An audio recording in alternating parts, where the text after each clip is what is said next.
Good morning, all you fabulous people. Just wanted to catch up on the market after the weekend. Big weekend for Pro Tour.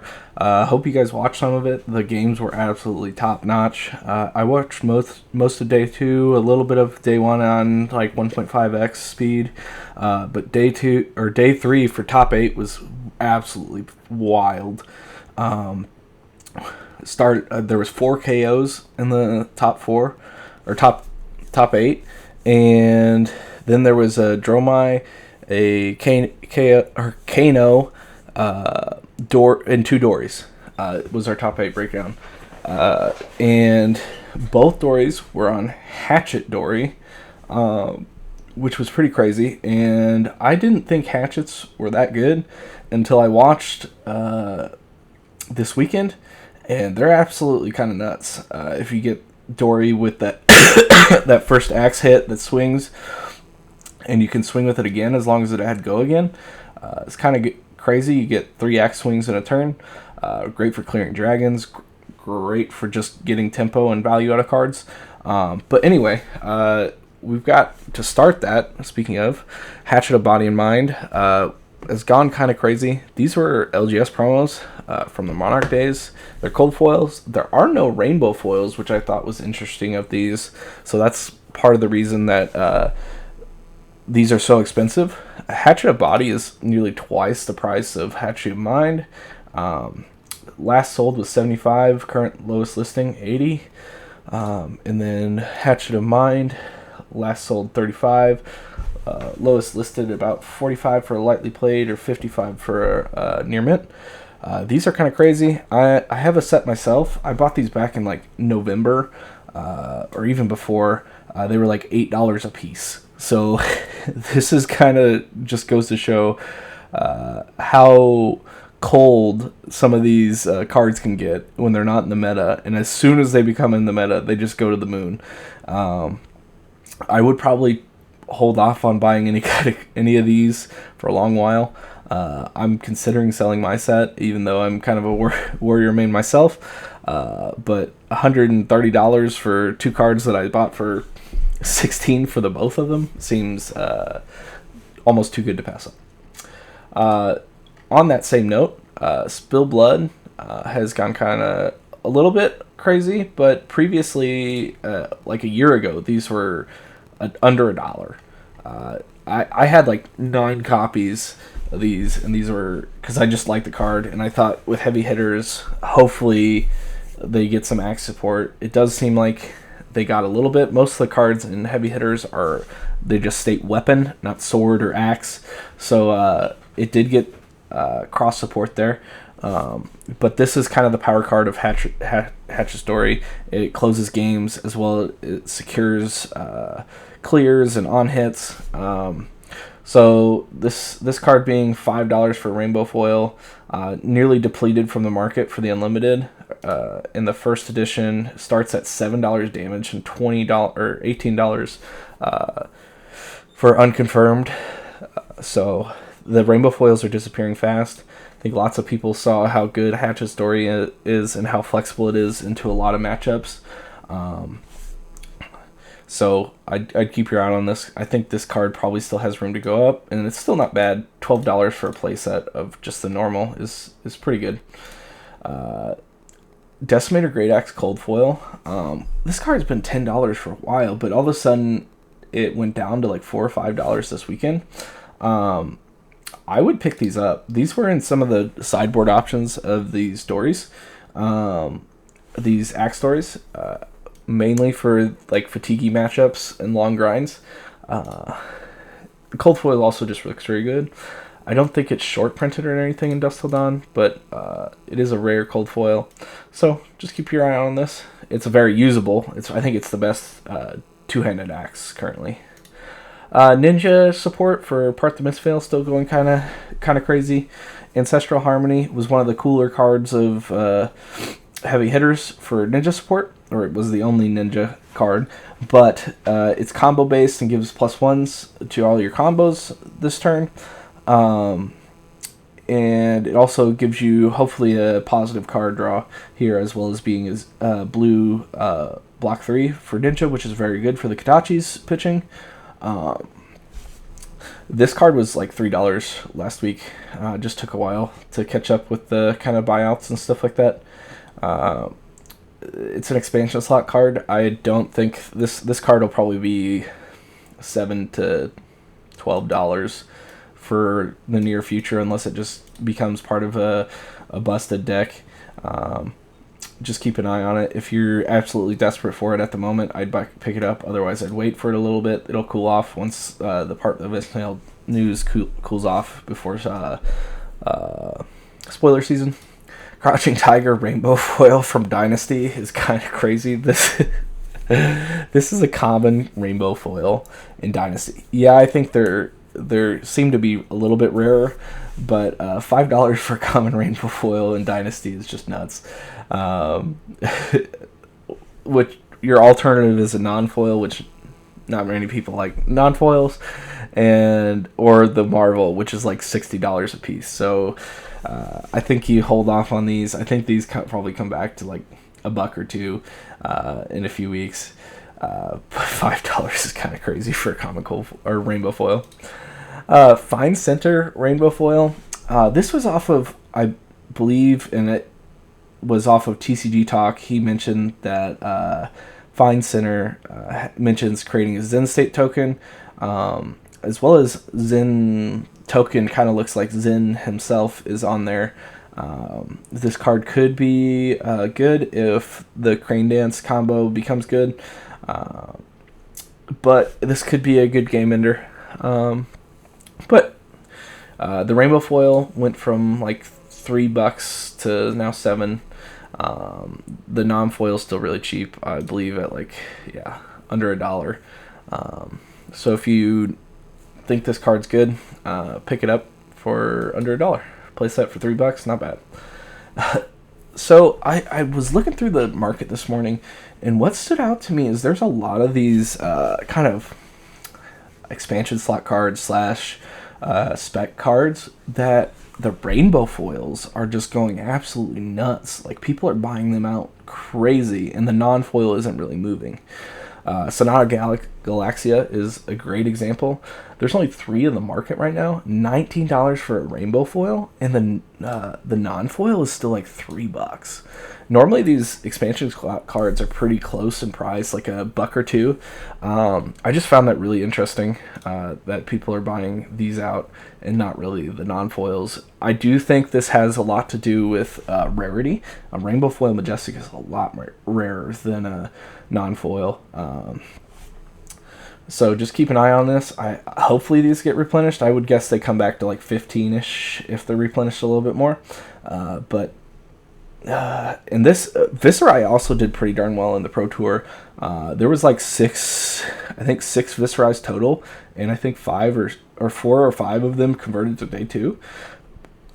None made to the top 8, but still, for a champion that's been pretty much at the bottom tier for a while, converting to day 2 like that on those big numbers is actually really good. Spreading Plague. This one, the rainbow foil, is also kind of doing it. Somebody listed one this morning for about $2. If you want that, go ahead and get it. But there's not very many on the market here. That quickly goes from 6 to 8 to 11 to 12 to $25. The normal's still about $3. I bought a bunch of these. I think these will be good and new, because if her stuff banishes stuff on hit, this could be very good to kind of punish if they overblock. I think it kind of is good in Azuri currently too, but it's kind of a one-of. But I think new, you could probably run 3 of these. Leave No Witnesses. The rainbow foil is going crazy as well. The lowest rainbow foil is $30, and the last sold were like $15. I still think this card's very good for new or any assassin. I think it's just a good staple. It's Arsenal threat and it's a breakpoint. But this card just seems... There's a lot more than Sonata or Spreading Plague on the market here, but this card's more of a staple than the other 2. I'd keep an eye on these. I still think these probably come back to probably 20, but there don't seem to be that many on the market, and they're going up. Eradicate rainbow foil. The non-foil is like $4, and the rainbow foil is up to 12. And once again, there's only like 5 to 6 total on the market being bought out. The last few sold, I think, were $9 to $10, which is kind of crazy. This card's not getting that much usage. I do think this is one of the other Assassin staples, but it's very good. Flick Knives has doubled in price since last week. I actually picked up a Flick Knives like last Wednesday for like $20, and now they're all over the place, up to 40. I do think this card probably continues to rise. Right now, I don't think this just does a lot of things that Assassin wants to do. It gets confirmed damage through. It can help you secure an on hit through like Nerve Scalpel on the chain before the defense reaction goes, and it's just good. Good solid card. I doubt they get another hand piece. Assassin gets another hand piece in Parthimus Veil, unless it was just new focused. So I do think this card is probably going to be the Assassin hand piece of choice for a while here, because they just got Shriek Razors as well. Yeah, I think 40 is where it's been about in the past. So just keep an eye on it. It might come down a little bit. I would guess 30 to 35, but it might go up as well. Hold the Line was another big MVP card of this weekend. Getting that extra prevention for drawers like Dromai or KO, which were the majority of the field, was a great D-react on this. Overrate card, as well as being as blue 0 cost. I just think this was MVP of the weekend. Same thing with Balance of Justice. Balance of Justice really hasn't moved though. I think a lot of people found the value in that during RTN season. Hold the Line it keeps bouncing around. Just a few weeks ago, these were $4 or $5, and now they're back to 17. There was a while that they were 12. I think this is the most expensive this card's been. But I think Dromai and KO being the majority of the field, this is a must in pretty much every deck. If you're competing in these high level tournaments. Amnesia. This card was used by Max, our second place winner on Dory. This card is disgusting. It's Dory, not Dory, Dromai. At one point he popped 2 cards and used the third one to try to threaten the on hit. But this is a very good card into Dromai. It's a popper, 6 attack, 3 block, 2 cost with a good on hit. The rainbow foil has gone up to $9, and there's not very many on the market in general. I do think this card probably sees a good chunk of play. This is also very good in Katsu,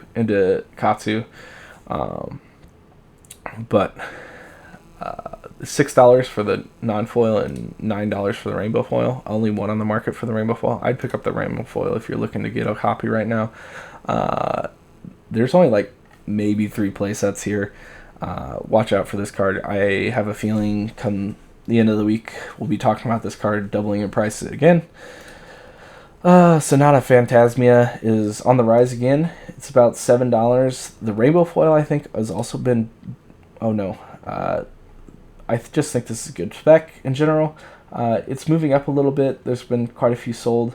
I think if you're going to pick up the rainbow foil right now. It's only about 50 cents to $1 more. These cards are also gorgeous. Look at this art. Swarming Gloomveil. is on the rise a little bit again. This card is a Runeblade staple. I would pick up the rainbow foils as well. I might actually have to go buy some rainbow foils at $8. I do think this is pretty much going to be used in most Runeblades going forward. The card's just good rate. Can get go again pretty easily, as well as prevents your opponent from blocking arcane damage. Just a solid card all around. 3 attack, 3 block, can get go again. So just watch out for that one. Ghostly Touch Cold Foil being bought out. This card was about $30, I think, a couple weeks ago. Maybe even 20. Yeah, 25. Was too cheap for a while. Now it's going up off the Enigma news. I do think this card maybe sees play. I think the reason it's not being played in Dromai as much is because she's redline aggro. In Prism, she's using more Phantasmal Footsteps and trying to do either an aura play-in where she uses Iris, or she does an Angel / Herald plan where she tries to attack with the Angels. So it's just really not found its home as of late because it's too fast, or this card's too slow compared to the meta being so fast. It's a solid illusionist card. It's really good into popper heavy metas. That gives you kind of an out. It just makes the game's very hard when you're playing around Ghostly Touch as an out. Shimmers of Silver. I'm not too sure about this card. The rainbow foil is being bought out. It's almost $10. But this effect, once per turn effect, whenever you attack with an illusionist or a weapon, put a +1 counter on it. I think this is off Enigma hype, but I don't think Enigma converts her spectral shields into aura weapons. That was just a Luminaris text that converted auras / spectral shields into aura weapons. So I don't think Shimmers of Silver is going to be usable in Enigma. But I could be wrong here, and maybe there's a rules errata down the road or some kind of further information for clarification that is the case. But I could be wrong. Correct me if I'm wrong in the comments. But I'm not sure on this one. And last but not least, Reality Refractor. A lot of people are kind of thinking that Enigma might use this game plan to attack with auras for a 5 attack. That this card is about $3 right now, the one on the market, but there was a few that sold at like $8, $10. So I would get this if you want it. I'm not sure on the weapon. I'm sure Enigma probably has a more catered weapon in the set, but just keep an eye on this as well. All right, have a good one.